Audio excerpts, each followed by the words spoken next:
Bonjour à toi cher spectateur. Bluebird de Jérémy Guez, précédemment nommé Tu ne tueras point et dont le titre original est A Bluebird in My Heart, c'est un film que j'attends depuis 2 ans et demi. Parce qu'à la base, je l'ai vu à l'Absurde Séance. Et à ce moment-là, il avait un distrib. Et le distrib s'est rétracté au dernier moment. Et heureusement que The Joker s'est mis sur le long métrage parce que sinon, on n'aurait jamais vu le premier long métrage en tant que réalisateur de Jérémy Guez, ce qui aurait été très dommage. Malheureusement, le film sort directement en VOD, ce qui fait un petit peu mal au cœur, mais vu la période dans laquelle on est, je pense que s'il serait sorti en salle, il se serait pris un gaufre et ça aurait été un petit peu triste pour lui. Le résumé pour faire simple, Danny vient de sortir de prison. Il décide de trouver refuge dans un petit hôtel où il fait la rencontre de Clara et Laurence, les deux propriétaires. Sans réellement le vouloir, il va se retrouver à les aider, que ce soit par les actes ou par les mots. J'ose espérer que la VOD rendra un petit peu justice à ce jeune cinéaste parce que j'ai toujours eu un peu du mal, pour être sincère, avec les scripts qu'écrivait Jérémy Guez.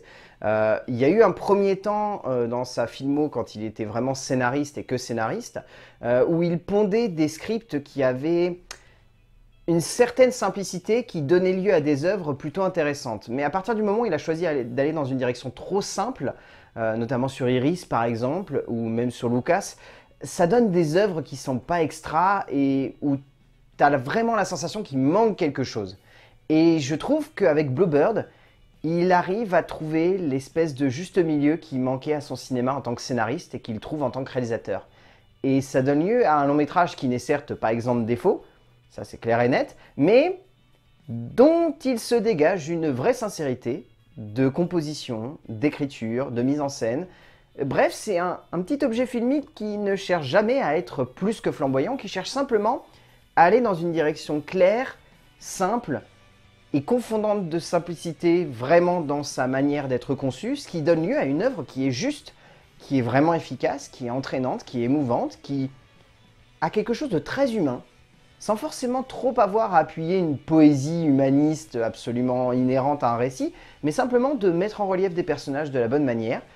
Et c'est ce qu'arrive ici à faire Jérémy Guez.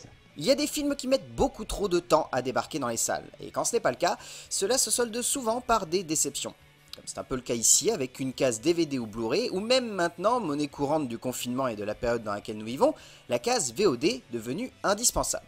Le premier long métrage en tant que réalisateur de Jérémy Guez passe donc par cette étape, et même si le film est un peu trop hanté par les mêmes défauts que ses précédents scripts, cela reste dommage. Tant on sent que le tout jeune metteur en scène se donne à fond pour son sujet, cela donnant lieu à une œuvre prenante, émouvante, extrêmement simple dans sa forme et son fond, faisant la force de ce métrage intime et touchant. En termes d'écriture, donc Jérémy Guez a adapté le roman de Danny M. Martin.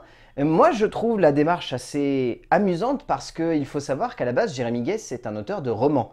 Donc le voir ensuite devenir scénariste, puis pour sa première réalisation, d'adapter le roman d'un de ses anciens confrères, j'aime beaucoup l'idée.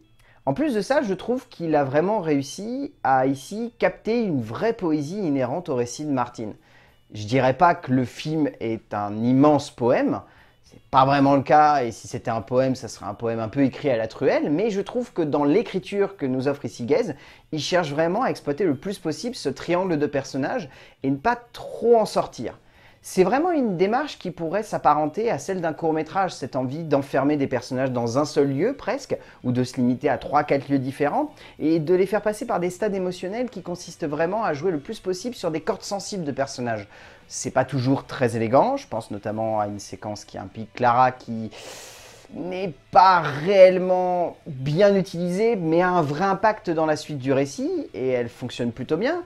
Je pense à quelques instants où on voit le quotidien de Danny et au bout d'un moment ça commence à devenir rébarbatif et on arrive à cerner la base, ce qui donne la sensation que Guez a essayé d'étirer le plus possible son récit pour que ça rentre dans une case 1h30 parce que sinon ça aurait fait 1h10 et ça aurait été un petit peu trop court, mais je ne peux pas m'empêcher d'avoir la sensation que derrière, tous ces petits éléments qui peuvent sonner comme simplés, faciles ou grossiers, permettent de faire ressortir des personnages et de les rendre attachants à l'écran. C'est clair et net, c'est un film qui est vraiment hanté par les facilités et les simplicités du cinéma de Guez.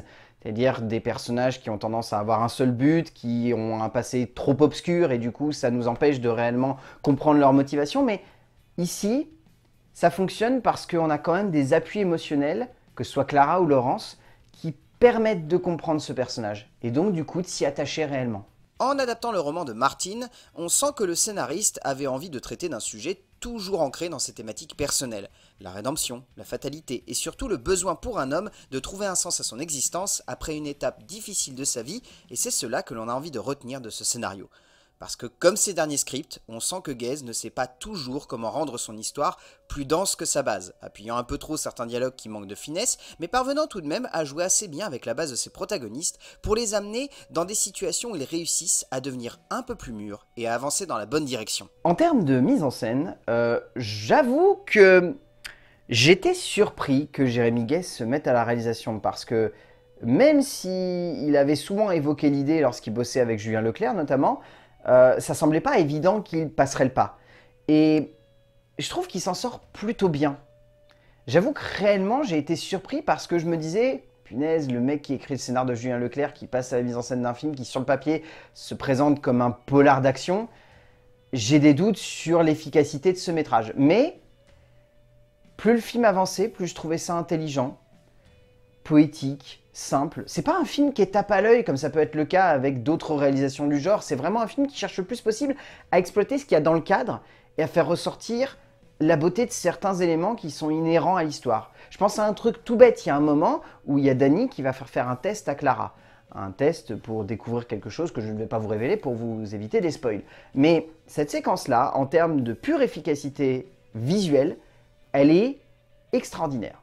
Elle ne cherche jamais à être outrancière dans ses effets. Elle va juste utiliser un plan de caméra qui est un mix entre un dézoom et un travelling compensé. Et ça fonctionne du feu de Dieu. Et il y a plein de trucs comme ça. Je trouve que c'est un cinéaste qui arrive très très bien à illustrer le quotidien et la simplicité de celui-ci. Enfin, en gros, il y a des séquences de transition dans le film qui pourraient sonner comme des petits montages clippés, mais il arrive à amener ce petit plus qui rend cette séquence nécessaire à l'avancée en fait des personnages. Et c'est ça que je trouve très efficace, c'est que Jérémy Guez révèle être un cinéaste qui ne sait pas forcément toujours être subtil dans la révélation de ses personnages, mais quand il s'agit simplement de les montrer tels quels au sein de leur récit, c'est là qu'il brille le plus. Pour une première réalisation, on sent que l'auteur avait envie d'être le plus simple et clair possible dans la construction et le développement de son cadre. Et franchement, même si ce n'est pas brillant, cela reste tout de même particulièrement intelligent et fin, surtout dans la manière avec laquelle il illustre le quotidien. Certes, cela n'est jamais parfait, et on sent que malgré la simplicité et la courtesse de l'œuvre, le cinéaste appuie un peu trop certains instants et donne la sensation que son métrage s'attarde sur des détails presque inutiles. Mais heureusement, plus le récit avance, plus l'on a la sensation que ces petits détails deviennent importants et nécessaires pour comprendre le personnage principal. En termes de casting, alors déjà, Virl Bytens, je la trouve radieuse dans ce long métrage. Et de toute façon, je crois que depuis quelques films, je suis littéralement tombé amoureux de cette actrice que je trouve extraordinaire. Lola Lelan, c'est pas fou, mais elle s'en sort pas trop mal. Plus dans la deuxième partie du film d'ailleurs que dans la première, où je trouve que dans la première, elle a des instants où je trouve que ça passe pas, où elle fait trop allumeuse et c'est un petit peu bizarre et je trouve pas ça efficace. Enfin, de toute façon, c'est ce qui arrive souvent lorsque je vois Lola Lehan dernièrement au cinéma. Et je trouve que Lubna Azabal est plutôt bien également. Elle a un petit rôle, mais qui je trouve est très efficace. Mais l'acteur qui ressort le plus, c'est un acteur que j'aime énormément, qui malheureusement est trop catalogué au cinéma, notamment dans le cinéma d'action.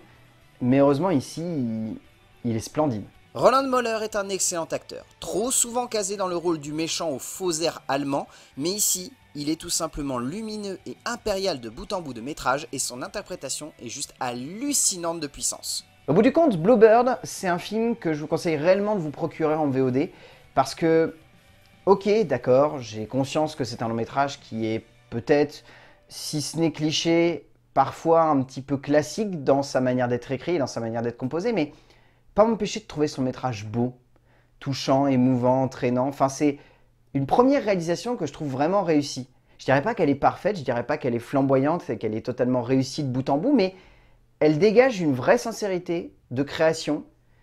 Et c'est une histoire qui détonne tellement par rapport au travail que Guez a pu proposer dernièrement au cinéma que je trouve réellement que Bluebird de Jérémy Guez est un beau film.